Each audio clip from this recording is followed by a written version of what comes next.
ಹತ್ರ ಈಗ already retention ಅಲ್ಲಿ ಇಬ್ರು ಓಪನರ್ಸ್ ಇದ್ದಾರೆ, ಒಬ್ಬ ಲೆಫ್ಟ್ ಆರ್ಮ್ ಸೀಮರ್ ಇದ್ದಾರೆ, ಒಬ್ಬ ಲೆಫ್ಟ್ ಆರ್ಮ್ ಸ್ಪಿನ್ನರ್ ಇದ್ದಾರೆ, ಆಮೇಲೆ ಒಬ್ಬ ರೈಟ್ ಆರ್ಮ್ ಆಫ್ ಬ್ರೇಕ್ ಕೂಡ ಇದ್ದಾರೆ ಇನ್ ದ ಫಾರ್ಮ್ ಆಫ್ ಮೆಕ್ನಿಲ್ ನೆರೋನಾ.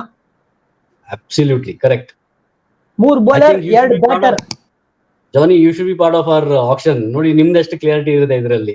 ನೀವು because you are in the system, ನಿಮ್ಗೆಲ್ಲ ಗೊತ್ತಿದೆ ಏನ್ ಬೇಕು ಏನಿಲ್ಲ ಅಂತ. ಬೊಂಬಾಟಾಗಿ ಶುರು ಮಾಡಿದ್ವಿ. ಓ, ಹಂಗಂದ್ರೆ ನೀವು ನನ್ನ ಮೆಂಟರ್ ಆಗಿ ತಗೊಂಡ್ಬಿಡ್ತೀರಾ? ಹೌದೌದೌದು, ಮೆಂಟರ್ ಆಗಿ. ನೀವೇನೋ ಮೆಂಟರ್ ಅಂತೀರಾ, ಬೇಜಾನ್ ಜನ ಮೆಂಟಲ್ ಅಂತ ಹೇಳ್ತಾರೆ. ಯಾರು ಕರೆಕ್ಟ್ ಯಾರು ತಪ್ಪು ಗೊತ್ತಿಲ್ಲ ನಂಗೆ. ಇಲ್ಲ, ನಮಗೆ ನೀವು ಈಗಿಲ್ಲ, 2002 ಇಂದ ಅದ್ರ ಮುಂಚೆಯಿಂದ ನಮಗೆ ಮೆಂಟರ್ ಮಾಡ್ತಾ ಇದ್ದೀರಾ.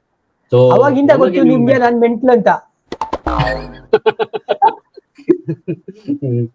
ಇಲ್ಲ, on a lighter note, definitely ನಮಗೆ ಕಾರಣ ಇಷ್ಟೊತ್ತು ಗುಡ್ ಕ್ರಿಕೆಟ್ ಆಡ್ಕೊಂಡು ಬರೋದು, ಮತ್ತೆ ಅದಕ್ಕೆ ನಿಮ್ ತರ ಸೀನಿಯರ್ಸ್ ಮೆಂಟರ್ ಮಾಡಿದ್ದು, ವೆಂಕಟೇಶ್ ಪ್ರಸಾದ್ ಇರ್ಲಿ, ಸುನಿಲ್ ಜೋಶಿ ಇರ್ಲಿ, ಕ್ಯಾನರಾ ಬ್ಯಾಂಕ್ ಅಲ್ಲಿ, these are the people who have mentored us. So you are one of them ನಮಗೆ definitely, and we look forward for any inputs ಎಲ್ಲ ನಾವು ನಿಮ್ ಕಡೆನೇ ಬರ್ತೀವಿ ಆಕ್ಚುಲಿ ನೋಡಿದ್ರೆ. ಸೊ ನಮ್ಮ ಔಟ್ಪುಟ್ ಚೆನ್ನಾಗಿದೆ ಅಂತ ನಮ್ಮ ಇನ್ಪುಟ್ಸ್ ಬರ್ತೀರಾ ನೀವು? ಹೌದು, ಡೆಫಿನೆಟ್ಲಿ.